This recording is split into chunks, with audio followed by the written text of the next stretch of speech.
Infiltration. The role of infiltration is to remove the clearing agent from the tissue and to completely permeate the tissue with paraffin wax. This will allow the tissue to harden and produce a wax block from which thin histological sections can be cut. Here are the materials that we need: melted white candle, glass jar or small metal container, hot dog, gauze, and string. Before we proceed to step 1, we need to prepare the tissue sample first by using a gauze and a string.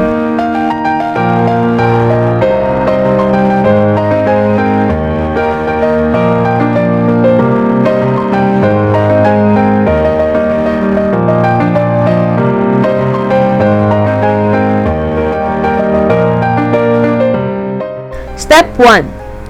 Label the 3 glass dishes or jars by its corresponding time interval. Step 2. Fill the glass jar with a paraffin wax. Note that it is hot and we need to be careful. Step 3. Immerse the tissue sample into their proper time interval.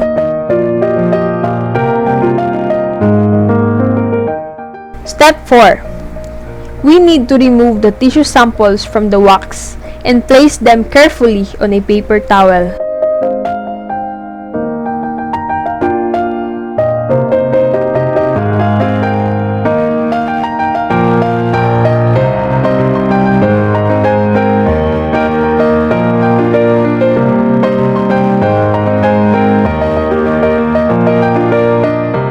And lastly, prepare your tissue sample for embedding. Now that the specimen is thoroughly infiltrated with wax, it must be formed into a block, which can be clamped into a microtome for section cutting. This step is called embedding. It is the process by which tissues are surrounded by a medium such as agar, gelatin, or wax, which when solidified will provide sufficient external support during sectioning. It is carried out using an embedding center where a mold is filled with molten wax and the specimen placed into it. The specimen is very carefully oriented in the mold because its placement will determine the plane of section, an important consideration in both diagnostic and research histology. The resources or materials that will be of great use are the following. First, we have the paraffin wax, the paraffin dispenser, embedding molds, alcohol lamps, forceps, cooling tray, and lastly, infiltrated tissue samples. So now let's proceed to the procedures. Step number 1. After the last paraffin wax bath during infiltration, prepare your embedding molds.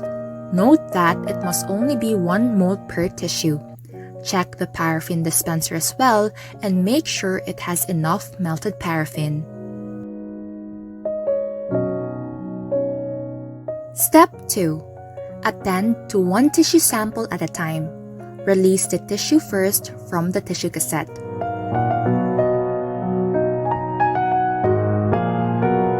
Then, fill a mold with liquid paraffin.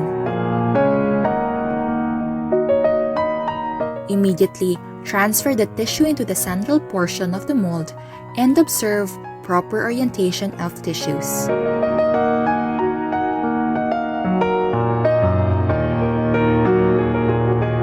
Repeat steps 2 and 3 until all tissues are in a mold.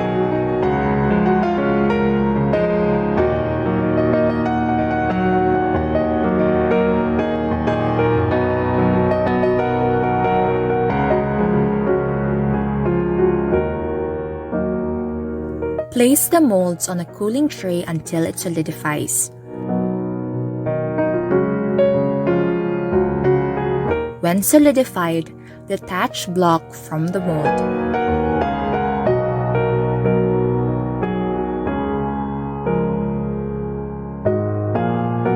Lastly, label your block with your name, group number, and section, because as we all know, labels are very important.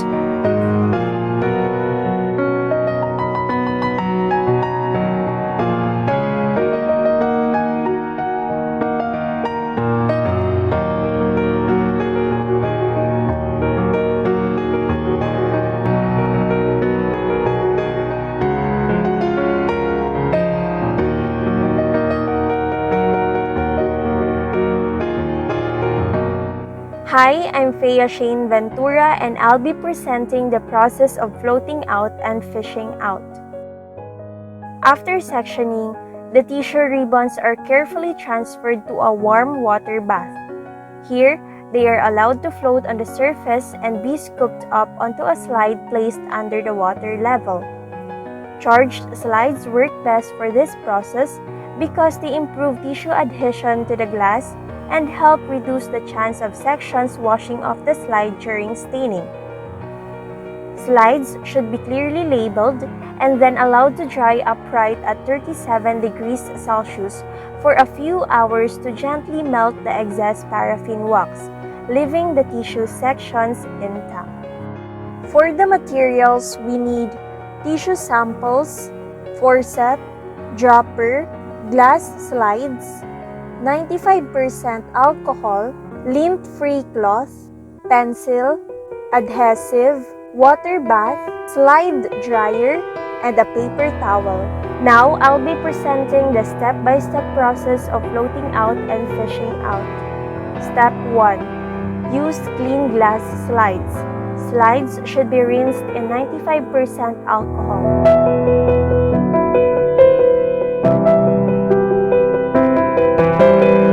Then wipe them dry with a clean, soft, lint-free cloth. Using a lint-free cloth will give a streak-free finish to our glass slide. This is very effective in leaving a crystal clear and residue-free glass slide. Step 2. Use a diamond-dipped pencil or lead pencil to write the identity of the tissue and your initials on one end of the slide.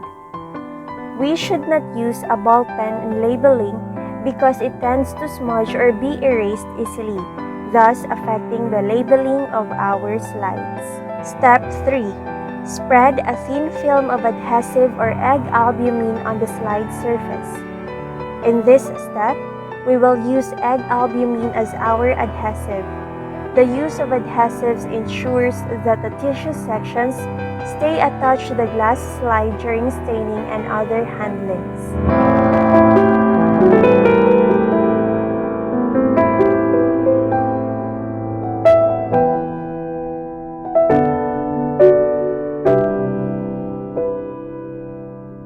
Step 4. Float some tissue ribbons in a water bath. Remember, the water in the water bath should be set at 42 degrees Celsius or 4 to 5 degrees Celsius below the melting point of the wax. Do not float out ribbons from different blocks simultaneously because it is a dangerous practice that may lead to inaccurate identification of specimens. Additionally, replace the water regularly to avoid any contaminants. Step 5. Select a tissue section by fishing it out of the water bath using the adhesive-coated slide. Paraffin expands about 20%, so do not use too many sections. Remember that they must be covered by a 22 by 22 mm cover slip later after staining. Step 6. Heat the slide gently on the slide warmer. Make sure that the temperature ranges from 40 to 45 degrees Celsius until the sections spread and flatten out.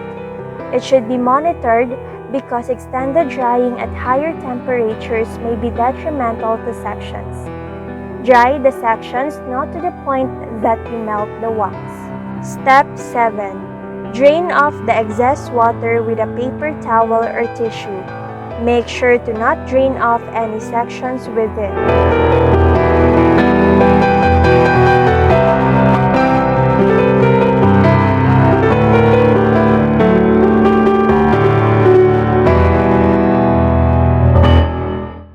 Hematoxylin and eosin staining.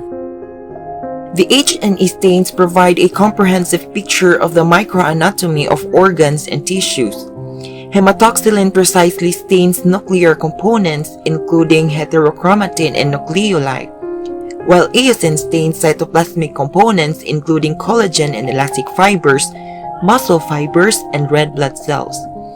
In a high-quality H&E stains, there are subtle differences in the shades of color produced by the stains, particularly eosin, and this aids in the detection and interpretation of morphological changes associated with the disease.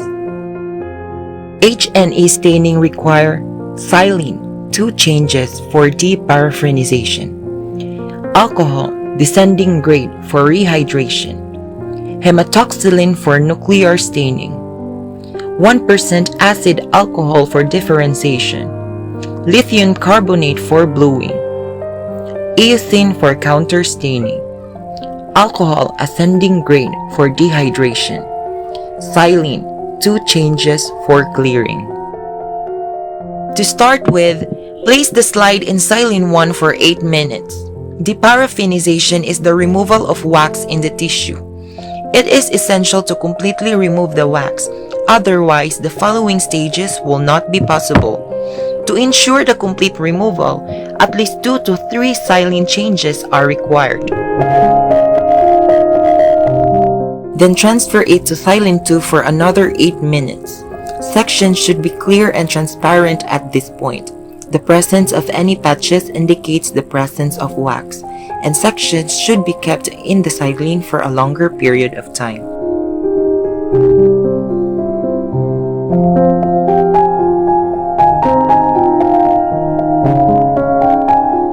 Place the slide in an absolute alcohol for 5 minutes.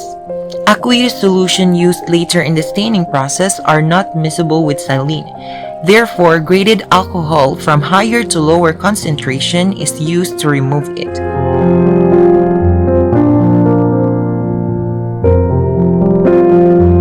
Next, transfer it to 80% alcohol for 5 minutes.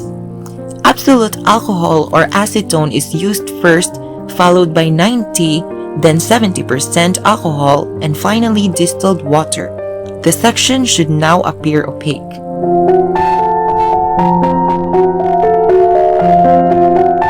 Then place it to 70% alcohol for 5 minutes. The existence of any clear areas indicates that silane is present.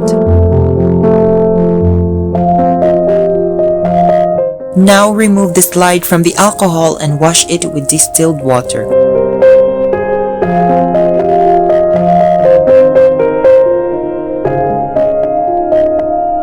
Place the slide in hematoxylin for nuclear staining for about 10 minutes. Hematoxylin is a basic dye. It can bind and stain acidic components of the cell. Now, remove the slide from the hematoxylin and wash it with distilled water.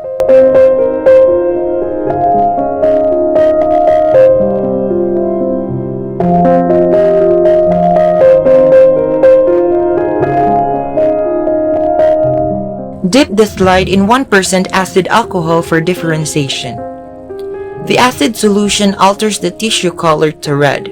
This step identifies the correct endpoint and to remove the excess staining. After dipping the slide in acid alcohol, wash the slide with distilled water.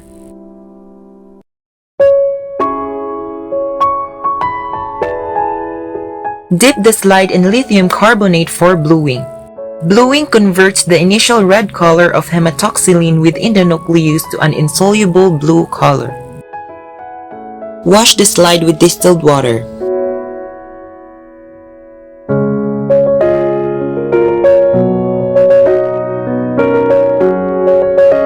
Take the slide and dip 2 to 3 times in eosin for counter staining. This process stains the cytoplasm, muscle fibers, and etc. This counterstain helps to differentiate between nuclei and non-nuclear components in the cell. Dehydration is done through the use of graded alcohols, ranging from 70% to absolute alcohol. Some stain can be removed with dehydrating alcohol, but time must be adjusted to minimize fading. Alcohol is used for clearing the sections because it is miscible with silane. Take the slide and dip it in silane 1 and 2 for clearing. After the first silane, any parts where the water has not been entirely removed may appear milky. The process should be repeated after returning such sections to absolute alcohol. Mounting is done after the second or third silane. And finally, to preserve and support the stain section for light microscopy, as bleaching and deterioration are the effects of oxidation on stained tissues. We will now proceed to mounting. This basic step should be conducted to perfectly preserve the tissue section to avoid any damages. In performing this step, avoid any bubbles that will show inside the cover slip, as it defies the reason on why we are doing this procedure. It is also important to note that the clearing agent used must be compatible with the mounting medium, or the sections must be thoroughly dried prior to mounting. Thus, a good knowledge of various mounting media is necessary for the successful execution of the technique. There are two types of mounting media, namely, the aqueous mounting media and resinous mounting media. Number 1. Aqueous mounting media is mainly used for mounting unstained tissue sections. This is used for mounting sections in distilled water when stains will be decolorized, as the cases with most fat stains. Number 2. Resinous mounting media is commonly used in routine processing, as it is made up of natural or synthetic resins and is already ready to use after purchasing it. In this procedure, we would use oil as the mounting media. It will serve as our substitute, as the real mounting media is not suitable for do-it-at-home experiment, and luckily, it has the same consistency as the mounting media has. For today's demonstration, we will present a simple mounting technique for applying the concept in real life. For the materials we need, oil as our mounting media, small piece of paper, glass slide, cover slip, cotton buds, and tissue paper. To start with, examine the glass slide and cover slip for any optimal damages. To be sure, use a tissue paper to wipe the cover slip.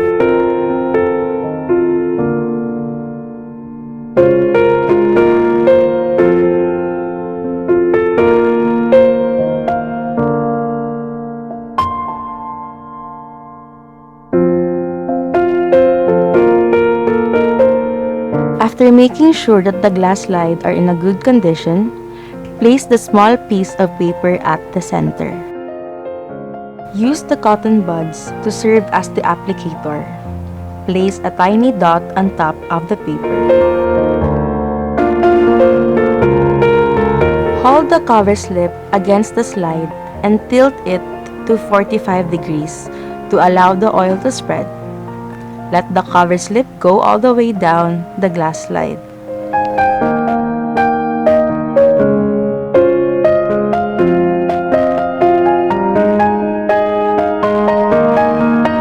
After checking the slide for any air bubbles, apply clear nail polish on all of the corners of the cover slip and then set aside.